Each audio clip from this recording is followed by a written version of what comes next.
And when it comes to turns, there we go.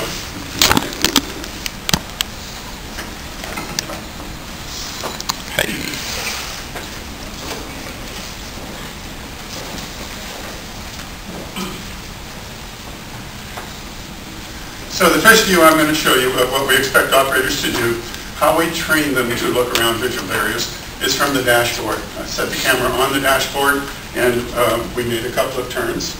And I'll show you the dashboard view first. And there what you saw the operator do is simply what we call rocking and rolling in the seat. He's going to make a left-hand turn, but he has to also clear the right side, and he did that.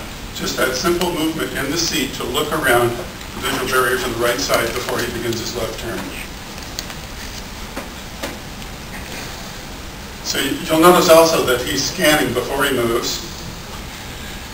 And right there, he's looking way over his left shoulder and around the mirror down into the crosswalk to his left. So that is another example of rocking and rolling in the seat. Simply put, he's looking around the mirror. He's looking around the visual barrier.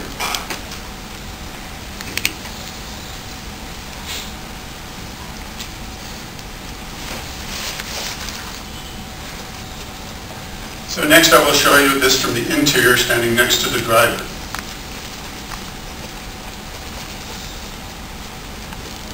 So he's scanning already the intersection, and as he approaches it, this is exactly as we trained. Before he moves, he's going to rock and roll the seat to see right again. Now notice how far forward the bus has to come to make the left turn. He continues to scan over his left shoulder into and around the mirror on the left and to the left side of the bus. I will show you this to you from the exterior. However, the operator gets in the shadow. It's a little difficult to see this from that position. You'll see him rock and roll forward in the seat, first to the right. Notice the bus comes straight forward to gain clearance for the turn. And he has already looked over his left shoulder and to clear the crosswalk and to make sure it is clear. The pedestrian who came up during the turn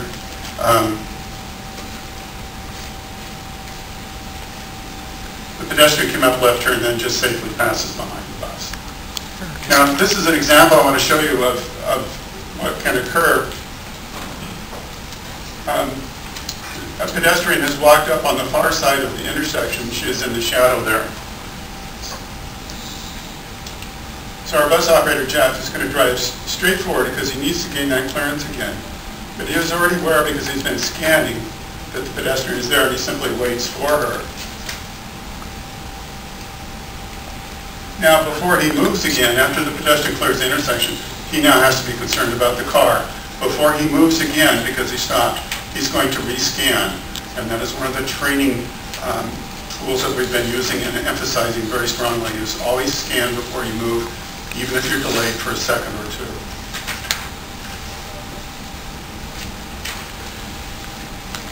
So he rescans, checks over his shoulder again, pays attention to the car, and completes the turn safely.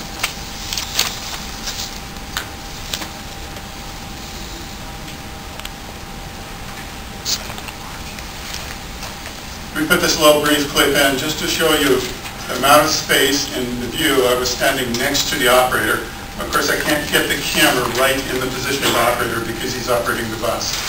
And no camera will see exactly the same as the human eye does. But this is as near as we can get to demonstrate this to you. And you can see the space that the left mirror and the left pillar, that's called the A pillar, takes up as he's driving along.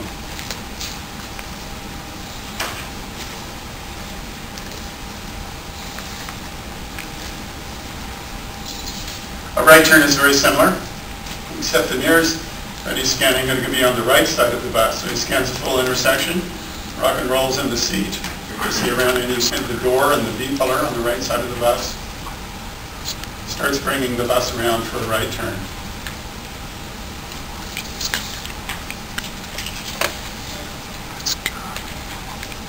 We'll show this to you from the exterior of the bus.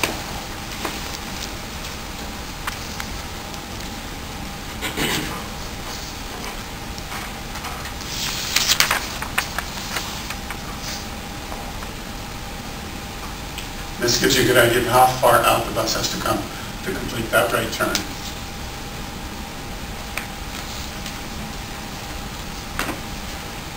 So we wanted to show you the vision barrier in the yard in a controlled setting. There is one of our trainers is standing out beside there. And this is all the movement that is required for the operator to move to see around that visual barrier, the A-pillar in this case. And that's exactly what we expect our operators to do, to look around these visual barriers and make sure that we're clear. All vehicles have visual barriers. All vehicles do. This is a supervisor's vehicle. To get the camera in position where a supervisor operating this vehicle might sit, I was actually sitting in the back seat. You can see it also has a visual barrier. All vehicles do.